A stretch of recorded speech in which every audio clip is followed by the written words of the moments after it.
Deal with it. There are many things in the lands between that can endanger your life, from troublesome enemies to challenging bosses. So learn a trick or two from this Tarnished, why don't you? And hopefully, you will no longer be still in the dark. Hello everyone, this is the Seeker of Grace, and welcome to the first episode of Deal With It, Nightreign Edition. In this series, I will be talking about enemies that you might have trouble fighting against and suggest some beginner-friendly methods you might use to defeat them. I confess that it's been a very long time since I've created another guide for this series, and I apologize to all the Newbie Tarnished whom I've neglected for this long.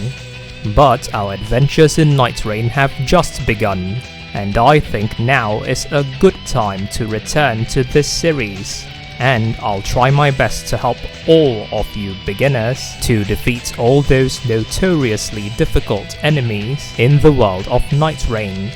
At this point, I probably should apologize in advance for introducing you to actions and concepts beyond the limitations I set for my beginner guides. Allow me to emphasize, however, that these skills will be very helpful for your adventures in Nightreign, and I trust you have what it takes to learn them.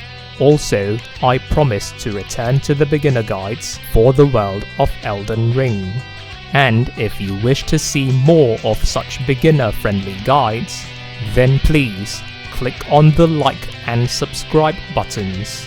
Now then, a new adventure is about to begin, and the first enemy on our list is the Fell Omen, also known as Morgott.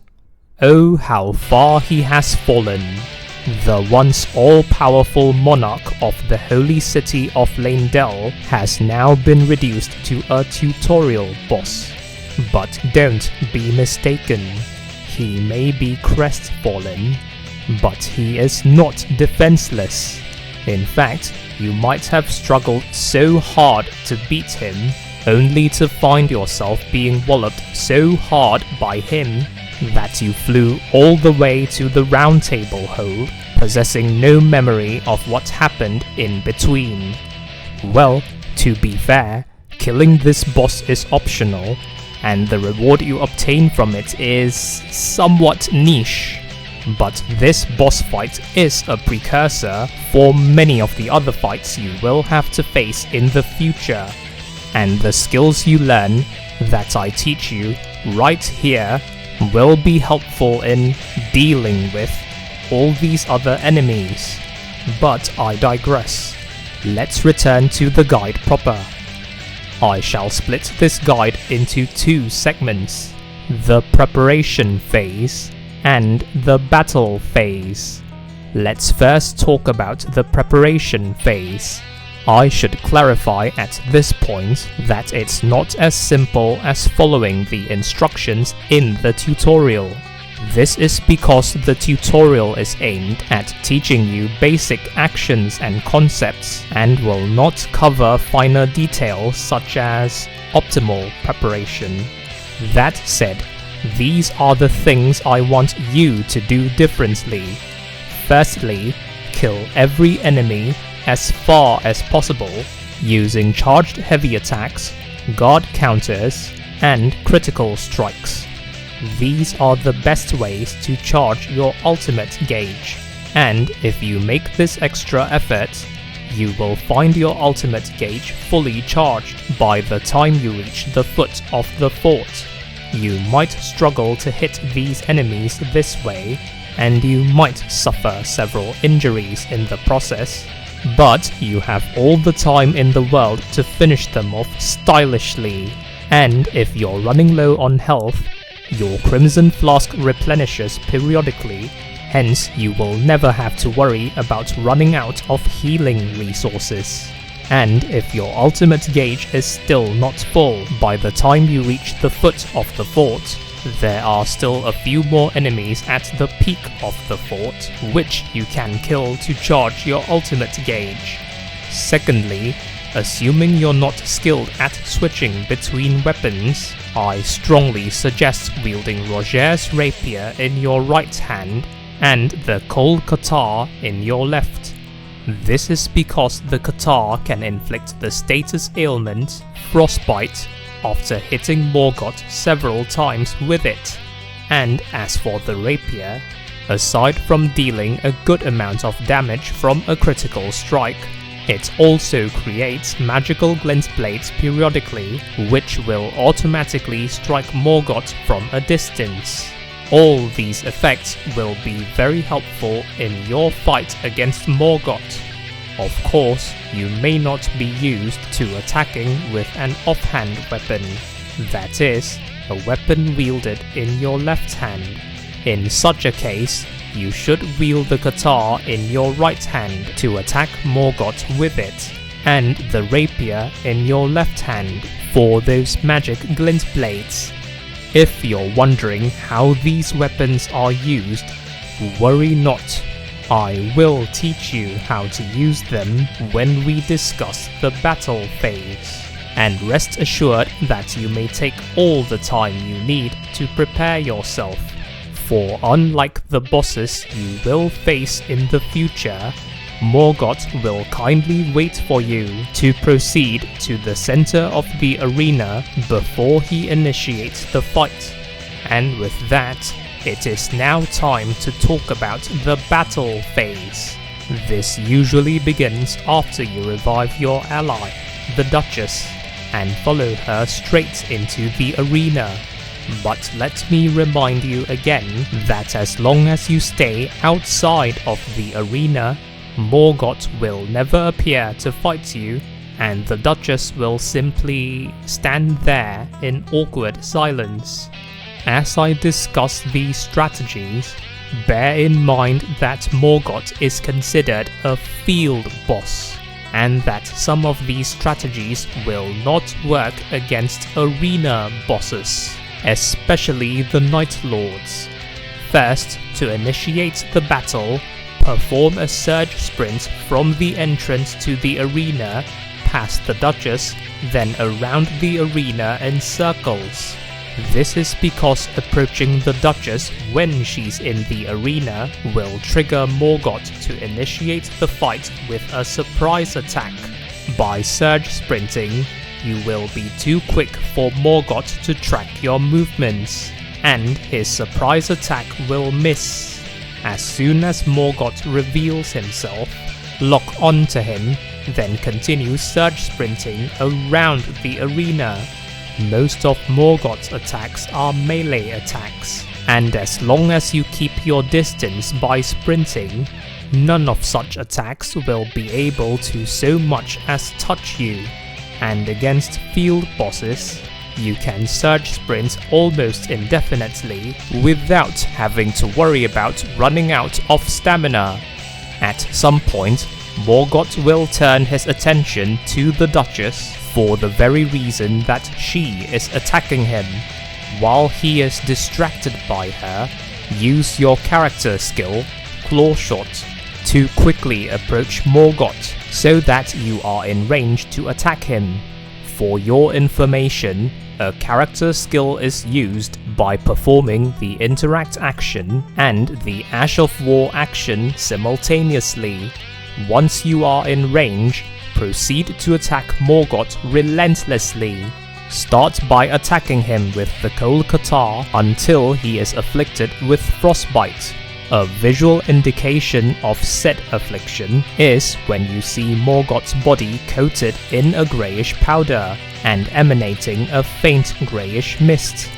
When you inflict Morgott with Frostbite, he suffers a good amount of initial damage from it, and your subsequent attacks will deal more damage to him. This is when you should switch to Roger's rapier to attack him, as it has a higher attack power than the Katar, including a more powerful critical strike.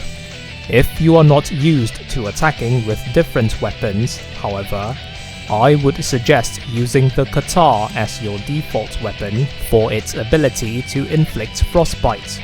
Now, as you attack Morgott, his attention will be directed at you at some point. This is made very clear when he hits you. When that happens, dodge roll away from him a few times, then go back to surge sprinting around the arena until the Duchess draws his attention again, and you are presented with another opportunity to attack him. And with this, we have developed a basic strategy to fight Morgott. In theory, you should be able to beat him with this strategy, but to ensure a secure victory, let's discuss some important details in this boss fight. I might have mentioned that you can avoid most of Morgott's attacks by surge sprinting, but that implies there are some attacks which you cannot avoid. Specifically, I refer to his ranged attacks, including the spear toss and the dagger flurry. There are proper ways to dodge these attacks, but if you don't want to worry about timing your dodges, then consider seeking cover behind the broken pillars in the arena. And don't worry, they can withstand an infinite amount of attacks. During your fight against Morgott, it is quite likely that the Duchess will be incapacitated by him at some point.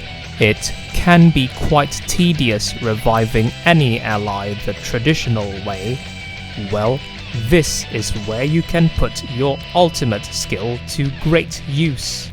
By positioning Morgott and the fallen Duchess next to each other, you can revive the Duchess with your ultimate skill while hurting and staggering Morgott at the same time. Take note, however, that the Wilder's ultimate skill has a very short range. Be sure they are in range of your sword swing before you use it. Speaking of ultimate skills, there is something peculiar to this boss fight. Regardless of how much progress you have made in charging your ultimate gauge, it will be filled up and ready for use when Morgott's health falls below 50%. Do you recall charging the ultimate gauge before this fight? If you use your ultimate skill before Morgott reaches half-life, you will effectively be able to use your ultimate skill twice. Just be sure to perform a surge sprint towards Morgott if you want to land a critical strike after using your ultimate skill. The Duchess may not always be in her best form during this fight, and sometimes she might be incapacitated multiple times, and you might notice that every subsequent time the Duchess falls, it becomes a lot harder to revive her. Having an ally to fight alongside you is certainly helpful, but here is where you need to set your priorities. If Morgott still has a lot of health remaining, then you should probably save the Duchess. The following is a combo you can use to revive the Duchess with a 3-bar strike. And to give you an additional tidbit of information, you can attack your fallen allies, the Duchess included, to recharge your ultimate gauge. On the other hand, if Morgott is close to death, then you could probably kill him from a safe distance using your claw shot and glint blades. Defeating this tutorial boss will reward you with the Fell Omen fetish, a relic that, when equipped, confers a few helpful enhancements, although I stress again that these enhancements are quite niche and would mostly be beneficial to the Recluse class, one whose fighting style involves constant weapon switching. But there's no need to worry about that right now. I will probably create guides for the various classes in the future. For now, however, with all these strategies we've developed, Morgott, you have been dealt with. Now you deal with it. So, how have your adventures been in the world of Nightreign? I hope the land of Linveld has not been treating you too harshly. But I must confess that there truly are a lot of monstrosities here, ranging from the Night Lords to even field bosses. There are so many threats to deal with, aren't there? Well, I definitely will be creating beginner-friendly strategies to fight against every one of the Night Lords. But if there are other bosses that you are struggling with and need guides for, then please let me know in the comment. And if you found this guide helpful and wish to see more of such guides, then please click on the like and subscribe buttons. Alright, thank you for watching and stay tuned for the next episode of Deal With It.